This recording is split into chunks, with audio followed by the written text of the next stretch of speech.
Welcome to the latest edition of the Giants Hangout podcast, presented by Crestron, a proud partner of the New York Giants. Our weekly roundtable discussion as we break down the previous game and also look ahead to developments with the New York Giants. Lance Meadow, Russ Salzberg, Howard Cross with you as the Giants snapped a three-game skid, got back on the winning track, a very impressive win on the road against the Commanders, 31-19, very opportunistic. So the three themes that we're going to be focusing on today has to do with takeaways. Number one, we'll get into DeVito's strong play, and we'll also delve into the ability of the offense to produce explosive plays, which has also been something that had been a bit up and down throughout the course of this season. So, Howard, I want to start with you, and this goes back to some of the conversations we had in previous games. Actually, Russ and I were even bringing this up against the Dallas Cowboys. The fact that, if you remember, they got takeaways against the Cowboys and they set themselves up on short fields. Unfortunately, were not able to capitalize. Well, here you get 6 takeaways.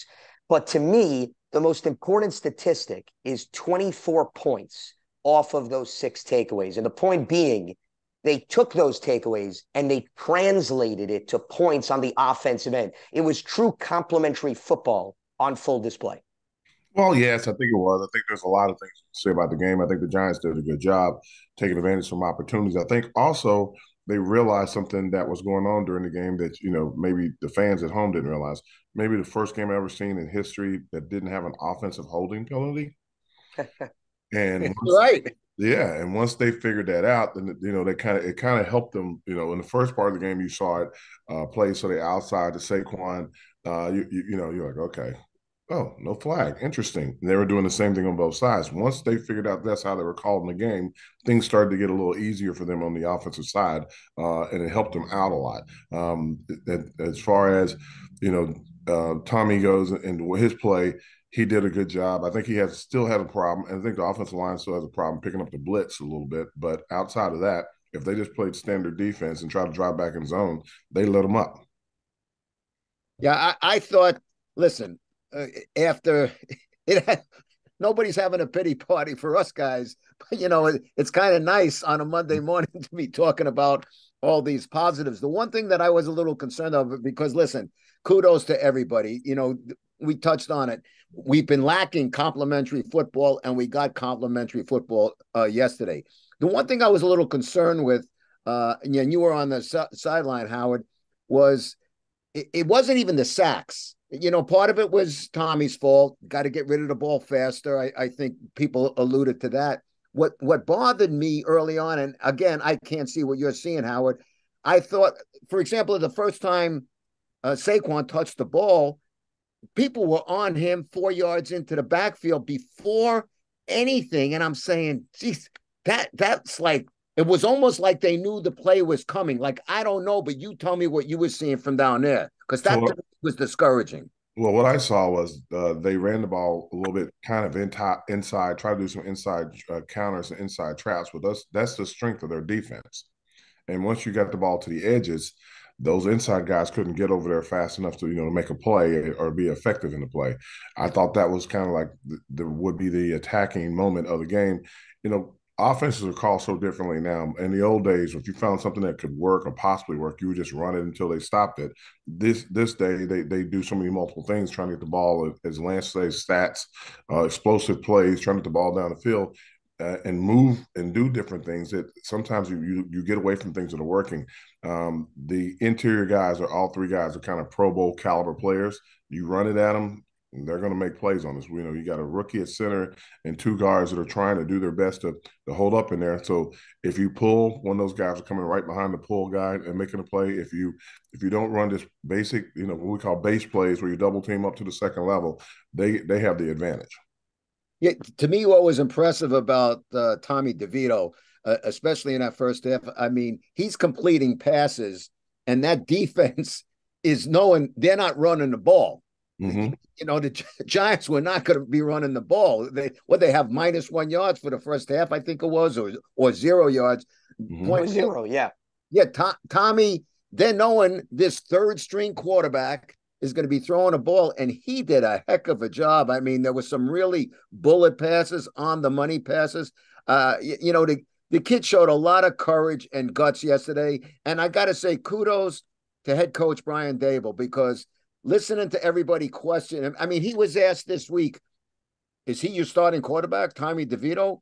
Why? Does he give your team the best chance to win? Well, who's going to be the quarterback? But the point was, Coach was saying, Dable was saying he was seeing improvement. He was seeing the energy in practice. And you know what? The improvement came yesterday. After a couple of games, the improvement came yesterday, and it was displayed pretty darn good. Yeah, like I said, don't overlook the fact that again, when they played zone defense, they haven't had any pass rush presence since they left the two big guys left on the edge with a Young and a Sweat. So those two guys are gone. So their pass rush, I think they had one sack since that moment. When they had plays or made plays in the passing game, meaning sacks, it was because they was blitzing and bringing extra players. A lot of times, unfortunately for Tommy, he was like ready to throw the ball or getting ready to throw the ball, but he didn't realize where the blitz was coming from, and that's how they got to him. And that's what he was faced with. Every time they would not blitz, it's like they were picked up. You could double down on the two interior guys. The outside guys weren't much of a threat. They were down three. Actually, they're down their top three pass rushers because two of them have been traded and the one kid is hurt. So that's kind of what got them kind of going and gave Tommy the opportunities. Tommy had almost a 7-on-7 kind of experience because when you're sitting back there blocking and no one's getting in your face, you can throw it and you can find your guys. Yeah, James Smith-Williams is the third pass rusher, Howard, that you're referring to. He was out. And you look at David Mayo, the former Giants linebacker, had 2 sacks. So your point is well taken about the blitz. David Mayo had 3 career sacks in his first 8+ seasons in the NFL. So when you bring pressure, it does wonders for all the guys in reality and figuratively speaking. The both of you touched on 2 factors, which I think further makes the Giants win impressive. Number one, they absorbed 9 sacks. Normally, okay, and Howard, you can attest to this as a player. You give up 9 sacks, you're probably losing the football game. I mean, this was the first time in Giants history that their quarterback was sacked 9 times and they still won the game. If that doesn't tell you all you need to know, I don't know what does. The second thing is what Russ was talking about with the lack of a run game. They had 8 carries for no yards at halftime.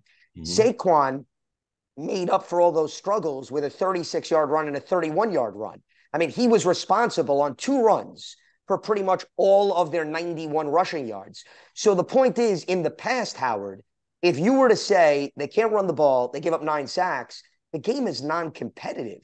That was not the case yesterday, though. I think, see, that's where stats fool you, because when you think about things like that, you think about, like, if you can't run the ball, runs are manipulated in a lot of different ways. When you throw the ball to the back out of the backfield, it's basically a run, especially when he comes out. He's running the bubble routes and wheel routes to the outside. He just didn't take the ball, and no one's really covering him. It's a run almost because they're just not covering him. It's an extended handoff in some cases. So that's how he got the ball. The one pass down the field was a good pass, but the other plays were just dump passes outside where he caught the ball and just made guys miss. So even though you're not taking the ball as a handoff in the backfield and you're dumping it down to your back right on the edge and he's running it, you're just getting him outside the defense. And like I said, I'm not beating on refs, positive or negative. The only crew I've ever seen that never had an offensive holding penalty.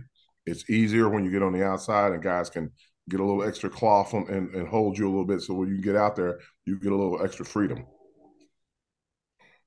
Well, and that's why. Go ahead, Russ. Yeah. No.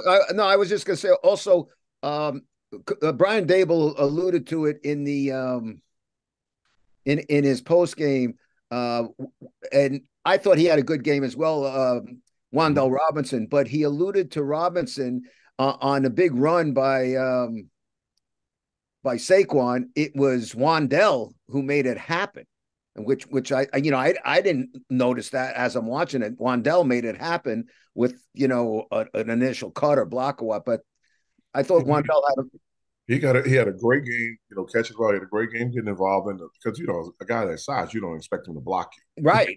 So he kind of shocked the guy, and the guy kind of like, oh, wait a minute, and he's kind of changes his line of sight, and by the time he got his eyes back up, Saquon was running by him. I also thought that Dable was giving Wan'Dale credit for the wheel route, the touchdown play that Saquon caught for 24 yards out, and how Wan'Dale cleared things out by drawing the attention of the Washington defense. It may have been that as well. Either way, Wan'Dale Robinson did things yesterday, which is, I think, what your point was, Russ, that don't necessarily always show up in the box score. And you need plays like that, too. You need the defense to respect, Howard, other guys that don't necessarily always have the football in their hands. And to me, that was made apparent because of what you were bringing up that I had mentioned in passing earlier, explosive plays. They had 7 plays of 20-plus yards, 2 on the ground, 5 through the air. Wandell had 1 of them. Darius Slayton had 2 of them, including a touchdown. Saquon was involved as a receiver. You know, we're talking about multiple players chipping in, and then what happens, Howard, is you're not going 10 plays, 90 yards, 13 plays, 95 yards. Hey, you could smirk all you want. You're going 4 plays, I love the way and you're avoiding the negative plays. I love the way you Yes. explain the game, but without explaining the opponent. Look at who you're playing. They are Sure. bad. They were super horrible on the back end. And Without a doubt. When you're super bad on Well, the back but end, you're supposed to take advantage of that, Howard. That's my point. did. Right? They actually got a chance to. So that's my point. Yeah, that's exactly my point. Yeah. As long as they weren't blitzing, when they didn't blitz, they knew, which again, I'm still confused why Rivera didn't do it. He could have blitzed every down. He should have blitzed every down, but he just would sit back there and was like, okay, guys, you got on this play. I'm like, and I just started laughing. I'm like, this is amazing. Once the Giants figured out how to get the ball to the edge, running the ball, that's when Saquon started like having explosive plays. Like you're on the edge and like they're literally not saying anything, and guys can like, you know, give a little extra help and off you go. And I'm like, wow, that's incredible. Now their running back had some pretty meaty plays up the middle, but it's because they kept the ball a couple times and kept moving it. But their quarterback, he was he was in a giving spirit. He was throwing the ball right to the guys. They dropped 3 interceptions that hit guys right in the chest. Yeah. They did. It was like right in the chest. It shocked them. Yeah, I think Pinnock, maybe it was Pinnock. I forget, like right on. Right. I mean, it was like bang. You know, that was like gift wrap. That was Hanukkah and Christmas, Thanksgiving all in one. So like their quarterback for whatever reason was like after throwing for 300 a game, he just struggled. And I also think that, you know, the styles make fights, so to speak. And the Giants kind of have, you know, Washington's, they're just not a good match. Washington's not a good match. So they don't understand Wink's defense. They don't know how to pick up the blitzes.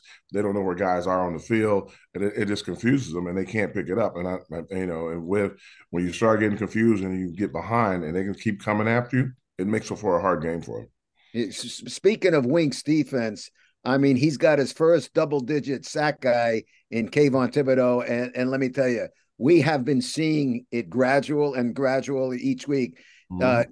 Kayvon is emerging as a real force, and everything that he was built up to be. I mean, he is playing some kind of football, a ton of pressures. I mean, he's getting after it big time.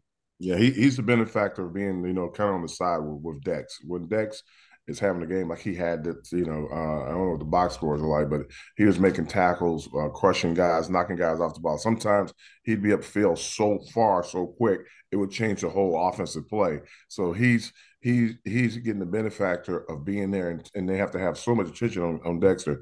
And it'll be some games, you know, in the future where Dex is going to be the most dominant player. It won't be in sacks and stuff, but it will create opportunities for everybody around him.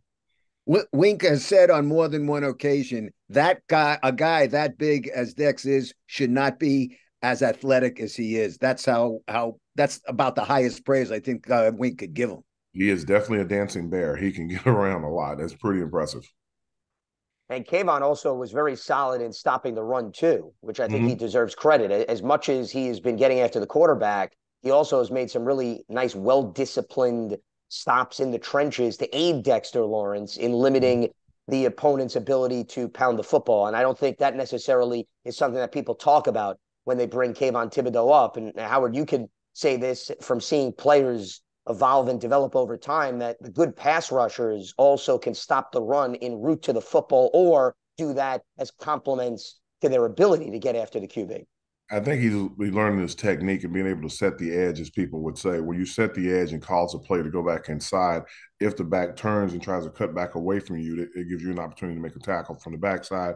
If he's running directly at you, he can't bounce it because you've got your guy up the field on the edge and giving guys like Dex and the interior guys like Karake, McFadden a chance to make tackles from inside out. So those are the plays that mean the most. And they're not able to run to the far side of the field because you got Jahard Ward over there who's setting the edge on the other side. So that was the good thing in the game, that they kept the guys between the tackles, so to speak, and it made it a lot easier for them to get guys down, and you could rally to the ball that way.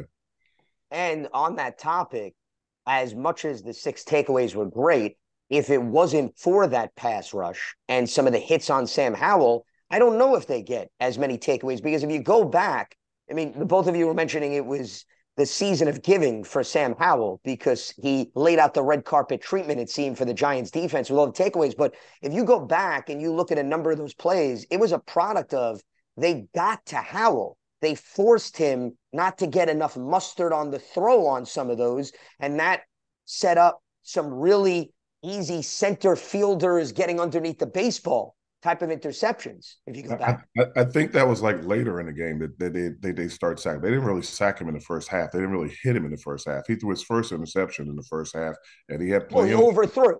Yeah, he overthrew on that one. Then the other 2 plays were punch out fumbles, and then in the second half, when they got behind and he's trying to figure things out. He was running to his side, not throwing it deep enough, or he was just, not besides misjudging.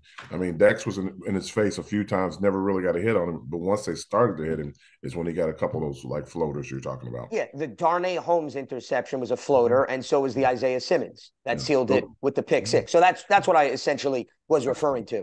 Okay. I want to piggyback off of a point you made, and Howard, I'm completely with you. I'm not battling you on this. I just want to make sure it's clear. Okay. No, you were bringing up the fact that you have to look at the caliber of the opponent, right? Mm-hmm. I'm quoting you correctly. I'm with you. I want to go back to what Russ and I were bringing up last week when we were talking about the Cowboys. It wasn't the fact that you expect the Giants to score 30 points. You've got to be reasonable. It's the fact that when you get to the 12-yard line, you have to take advantage when you're going up against a much more talented team.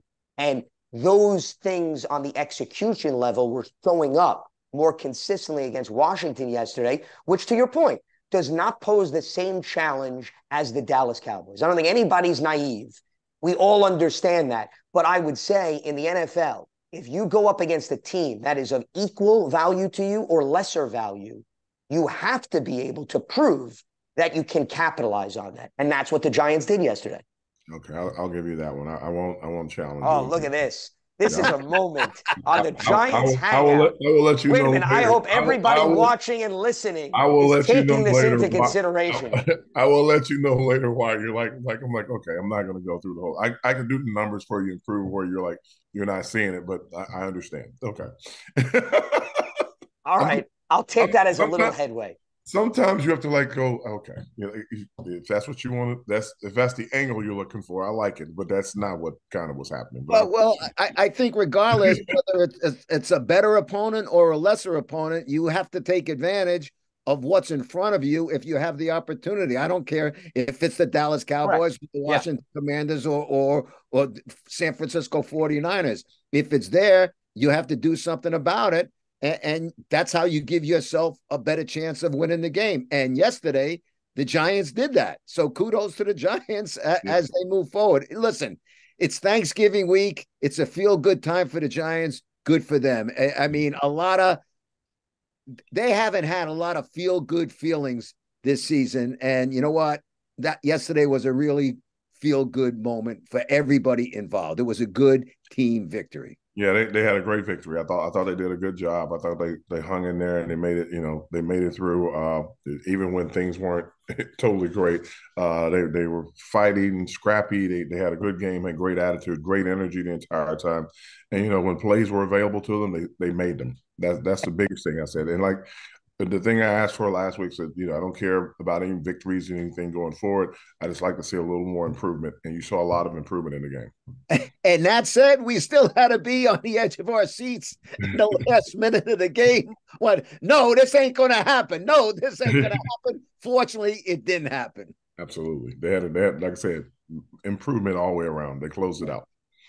Well, it's never easy under the circumstances, Russ. That would be my response, because you're right. Sam Howell and company got the ball back, and if it wasn't for Isaiah Simmons' pick 6, I don't know whether we'd be having this conversation, because as good as they played and as opportunistic as they were still within striking distance, because Washington was able to move the football. And guys, this is what's also amazing about how powerful takeaways could be and shortening the field. Washington outgained the Giants in total yards. They outgained them in rushing yards. They outgained them in sacks. They outgained them in first downs. And they dominated time of possession. And despite all of that, to Russ's point, the Giants, they found a way to win. And that's why when you take the ball away, you can overcome the lopsidedness of those other areas. Because to me, and this is the number that really jumps out, Washington had 12 legitimate possessions in the game yesterday. 6 of them, guys, resulted in turnovers. So you're the Washington offense. If I'm Ron Rivera and I'm Eric Bieniemy, I'm going back to the film and I'm saying, to use a baseball analogy, we were supposed to get 12 at-bats. We wound up getting only 6 because basically Major League Baseball took away half of our at-bats. I mean, that's what the Giants did. And they said, go try to win this game at 50% at-bats. That's what the Giants did to the Commanders. Well, what have we been saying for a long time? You know, a failure to come up with a big play when it was needed. Yesterday, the Giants came up with big plays darn near every time it was needed. They rose to the occasion. They did a great job. I like I said again, taking advantage of your opportunities is a great way to win a game, and seeing improvement all around the board. A little sketchy with the special teams still, but they're going to get to that part too, I'm assuming. And as far as the explosive plays are concerned, I think also a nice confidence boost for Tommy DeVito, who has only had 2 starts under his belt. And when you're able to get the ball out into open space and have your playmakers do some of the heavy lifting, it takes the pressure off of you to have to once again methodically move the ball up and down the field. And to me, that was at least noticeable throughout the course of the game. I don't, excuse me a second, Howard. I don't think it's so much just Tommy DeVito feeling good. I think what's equally as important is his teammates feeling good about Tommy DeVito. That's a wonderful feeling when your peers are saying, okay, kid, yeah, you got something. We're going to stand behind you. Let's do this together. I think that we got to see that yesterday. You got to see it on a sideline. I mean, no pun intended, it was a feel-good moment all the way around yesterday. All parties concerned regarding the Big Blue. Yeah, like I said, while they weren't blitzing, they weren't able to establish any kind of pressure, any kind of movement. They played like basic coverages in the back end, and he just lit them up. I mean, if you give a guy time, DeVito was a benefactor of like having time and open space for guys to get the ball. I appreciate that he was able to sit in there not looking at any color flashes and play, and he threw it right to our guys. It wasn't like he was having play balls in jeopardy when he was throwing them. It worked out perfectly.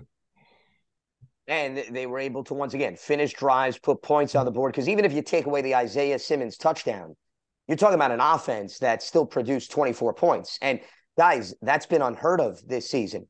I mean, it's hard to believe that we're now 11 games into the season and the Giants have only scored more than 20 points twice in 11 games. It was this game and the Arizona game. And remember, in the Arizona game, it happened in the span of 2 quarters in the second half. So this was quite a confidence booster achievement for the offense, Russ, piggybacking off of what you said. And then the other element in play is, think about this.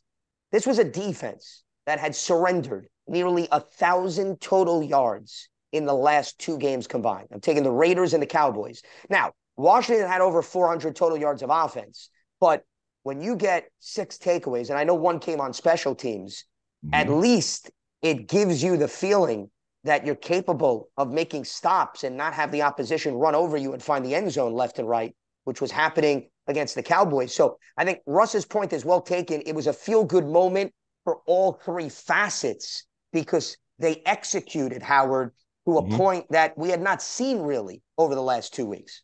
Well, like I said, again, taking advantage of opportunities. They did a great job. I was impressed with the fact they were able to close it out. I knew we were sitting on the edge of our seats a little bit, as Russ said, but they were able to close it out. And again, that's thanks a little bit to the Commanders as well. They were struggling, and we took advantage of the struggles. Well, technically, you were standing on the edge weren't you? You weren't Yeah, sitting on the edge, if we're being absolutely. politically correct on this I, program, right? I said before the game, I said we're going to see which team has the worst, has the worst losses. And I explained how the Commanders had lost two of their pass rushers. Their big time receiving back was out, and a couple other linemen had shuffled around, so they had some losses. And the Giants had a few losses themselves going into the game. I said, but right now it looks like the Commanders have more losses than the Giants, so maybe the Giants can get a win today. And it turned out that that's how it worked out.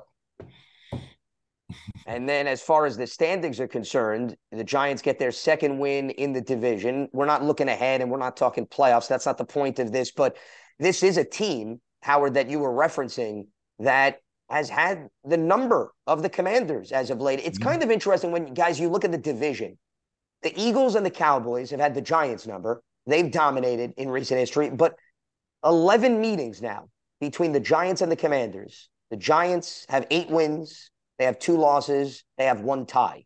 There's something about this matchup in which, and we're talking about multiple coaches, multiple coordinators, different personnel. This is not one lengthy run where it's the same thing.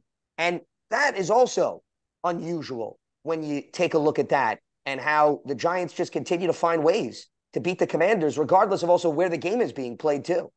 I remember when I came into the league, we used to beat Washington all the time, but we couldn't beat the Eagles. But we beat the Cowboys, but for whatever reason, we just couldn't find a way to beat the Eagles. And Washington always beat the Eagles. It was just a weird, like I said, styles make fights. It's just weird sometimes how it works out. I agree with that. You know, it almost is. The styles make fights. I totally agree with, but you know, sometimes there is no rhyme or reason. It just, like you say, one guy can beat one guy. It's like fighters. One fighter can beat this guy, but he can't beat the other guy, and the other guy knocks him out. That's just the way it goes. I think it goes in streaks, in bunches. It can last for years, and then it gets turned around. Then it's flipped. Once it flips, I don't read too much into that. It flips for a long time. When it flips, it goes like right. the other side. It's really, the Giants. We beat. I think I was on the air when we beat the Eagles every game for like 89 appearances. It was like, I'm like, wow, we beat them 8 times in a row. You just start thinking about things like that, but it's nothing it's nothing you're doing personally other than playing the team. You have a little more confidence against that team as well because you go and you think, well, at least we're gonna get a win right here. That's kind of how you go into it, and it's kind of funny that they went into the game looking at it like that and they won. Now, looking ahead, because I think this is what, Howard, you were alluding to in terms of style of fights and matchups. They have a New England team coming in next week. This is the last game before the bye. And this is another team, much like the Commanders, that has its fair share of issues, has struggled to score points. Mac Jones has been turnover prone. I think what you're looking for now out of the Giants is consistency from one game to another. On the flip side of what we saw, right, between the Raiders and the Cowboys, meaning the things that applied to this win, I would argue it should be expected. That could be a reasonable expectation that it could show up again against a New England team. Okay. Oh, now you're singing my music. All right. We're on the same page. I don't want to bring you to the dark side, Howard. Okay. We're not even close. We're not even close. Okay. Well, why is it too much to ask for them to try to capitalize against a new? Who are you playing against? You're playing against Bill Belichick. I understand where you're going with this. And do rookie quarterbacks have any success against Belichick? No, they've had a very tough track record. Absolutely. So why are you saying out loud that we should expect them to? No, but I was talking. Well, I was talking about more from a defensive perspective. Hold on, what does that have to do with the defense? Well, defense will be able. It's going to see which defense can score the most points, maybe in the game. But like Belichick gives rookie quarterbacks an extremely hard time, and in a game where we as the Giants showed that we were having problem with the blitz and certain setups, we're going to see a lot of that this coming week. We're going to see a ton of it, and hopefully Tommy keeps his feet. Hopefully he can cover himself and protect the ball. But that's what we're going to be looking at. We're going to be looking at an offensive line that's going to be challenged to the highest level of challenges because they're going to watch the tape and be like, oh, just blitz them. And they're going to send different blitzes and different structured blitzes over and over and over and over again. And the Giants are going to have to find a way to – it might be a 3-6 game. It might be determined by who has a better punt team and whose punter is doing best. Like the Jets game. Yeah, and we have had some, show some flaws in our punt protection, and they're gonna be focused on that. So there's going to be a lot of stuff that's going to be tested in this game coming up. We should, in theory, we should win. We should have the advantage, but we have some flaws, and they're going to, unlike other teams that will, go away from tendencies, he will attack the tendencies the entire time. Yeah, Howard and Lance, I agree with that logic, that thinking, Howard, because I was saying to myself after the game and say, okay, they got the Patriots coming in. Patriots have their woes, but it's Bill Belichick, but it's a rookie. It's not just a rookie quarterback. It's an undrafted, practice squad quarterback. But having said that, if nothing else, Howard, I think you would agree, if nothing else, Tommy's confidence, his comfort level has to be better, or has to be more improved than it was going into yesterday's game. So I think in that respect, like, I'm not saying he's going to have a banner game. He's not going to throw another 3 touchdown passes, but I think he will be more comfortable, and his teammates will be more comfortable around him. Absolutely. I think everybody will be comfortable around him, but again, realize what you're playing against and what's happening. So my expectations is to see a low scoring game and a big defensive battle between the two. And once again, I'm not expecting it to be an offensive clinic. In fairness, though, Sam Howell, and I know technically he's not a rookie, but the Commanders did beat the Patriots not too long ago, and Howell is a starter for the first time in his career this year in terms of an entire season, and they wound up winning that game. Not saying he put up 5 touchdowns, but they did find a way to win, and they did it because they got a key turnover off of Mac Jones late, and we saw he has problems with that. We don't know who's going to start. Remember, Bailey Zappi replace Mac Jones late in the game in Germany. It's possible we don't see Mac Jones, but I think it's an attractive matchup for the Giants defense to maybe accomplish some of the things that we saw against Washington. One other thing that I want to touch on, which I think falls into that category, you had alluded to it earlier, Howard, as an extension to the run game. Saquon was highlighted as a receiver, probably more than we had seen in quite some time yesterday. Probably got to go back to really his rookie year when he had 92 catches. And that element seems to give the offense a little bit more of a push and something else that the defense needs to focus. I wonder if what they saw yesterday, and I know you're going to tell me it's matchup based and there were no holding calls and the edge was very attractive. I get all that. But it's a facet that perhaps the Giants may want to tap into a little bit more often moving forward, because if you can't run the ball the conventional way, we know you get Saquon out in open space. What's the difference, Howard, if you get 6 yards through the air or you get 6 yards on the ground? As you were mentioning, they're pretty much equivalent. They are equivalent, but again, you have to think about how the game flow works. Like when the blitz was happening, Saquon was in trying to help protect on the blitz. When the blitz wasn't happening, he was able to check out and slide and do some of those routes, and that's what made him an attractive option out there when you're throwing the ball. If, like I said, no blitz, he's free to roam, and you can give him the ball in open space. Blitz, he's standing to help just like everybody else to block. And like I said, we'll see whether or not they can piggyback off of that and carry that over. But I do think it's a strong part of this offense because of Saquon's abilities. I mean, Howard, it was quite some time since we saw him even score 2 touchdowns through the air in the same game. Well, it's been quite some time, Lance. It's been quite some time since anybody scored 2 touchdowns in a game. Absolutely, yes. But I also think that, listen, if Saquon has the ability to run the ball, that also makes the point of him being able to catch the ball, makes it that much more dangerous as an option, because now they don't know what to do. That, to me, like I brought that up earlier, they had 8 carries for 0 yards. We were talking about it in the first half. So to me, that was remarkable what Tommy DeVito was able to do, because they had to know this kid was going to pass the ball and he was making the connections. Okay. I'll go with that. I'm not going to argue that. I could explain it, but I'll go with that. I like that. Wow. I mean, Howard, I'm a little surprised here that you're holding back on us today. I feel like we're being cheated.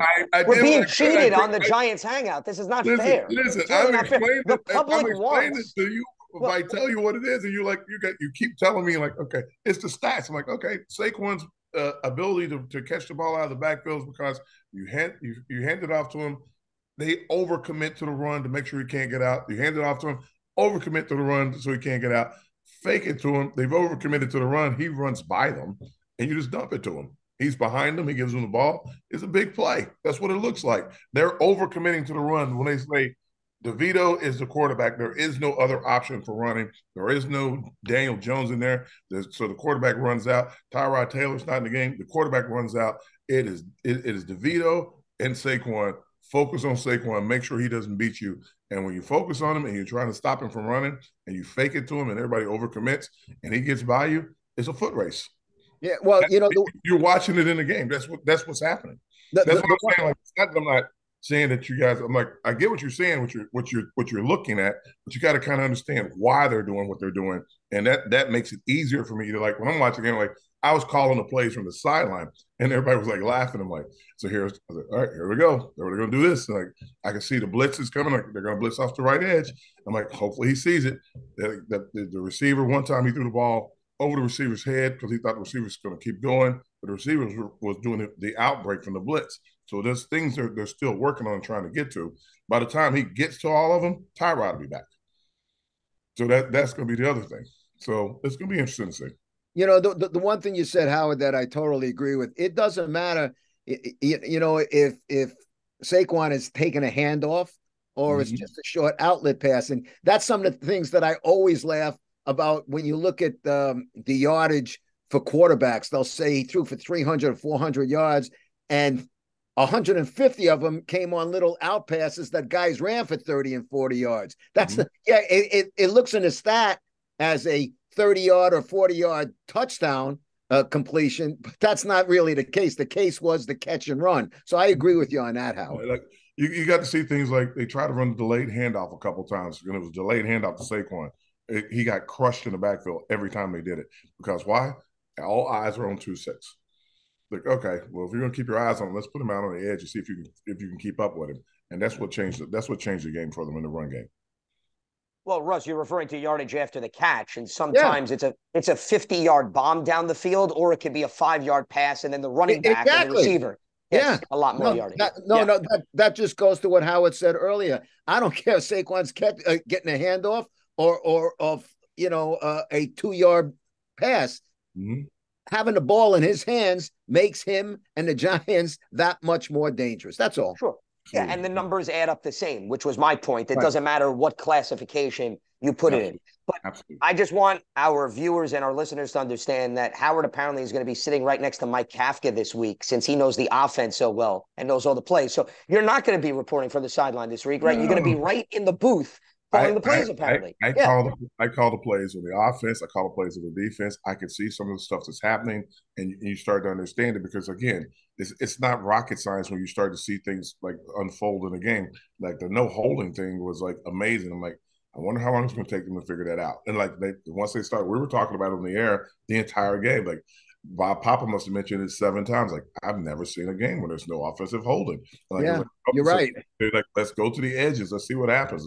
They started going to the edge. Like it happened to us a couple of times. They would run to the edge if they could just get a little leverage. They would tackle the outside guy, and everybody have to run over to make the play on the outside. But they would tackle the guy who was setting the edge and then let the play go. I was like, interesting. So it's just some crews do things differently, and you got to know what you're looking at when you're working with a crew.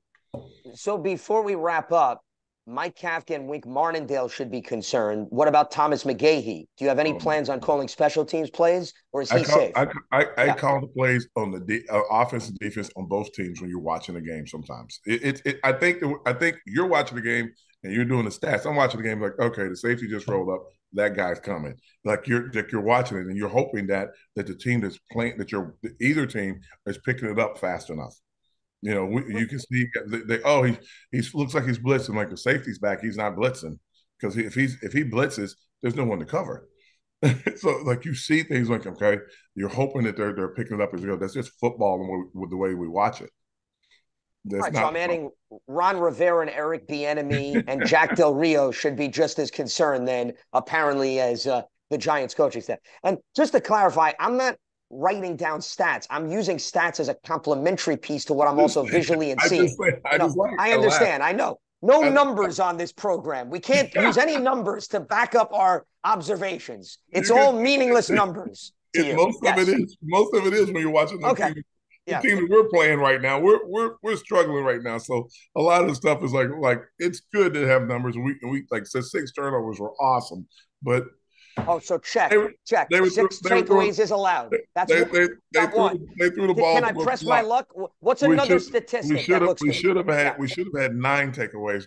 I think I said they hit us 9 times with the ball. they hit us with the ball. Hey, the best stat from yesterday: 31-19, the final score. The W is always the best stat. And you look in the column today, it's instead of 2 and 9, it's 3 and 8. Those are the best stats from the weekend. That's a great stat for the weekend. There you go. And it's a good place to wrap up our discussion as we now spend the next 7 days compiling more stats to bring you in the discussion in the wake of the Patriots game against the Giants next week. Yes. Oh, are you kidding me? Don't tease me like that, Howard. Don't tease me. Are you kidding me? You put me up to the challenge, I will absolutely deliver. It will be a mathematical equation next week. I promise you. I will give you numbers till you're blue in the face. I got my calculator. I'm ready. Yes, do not poke the bear. All right.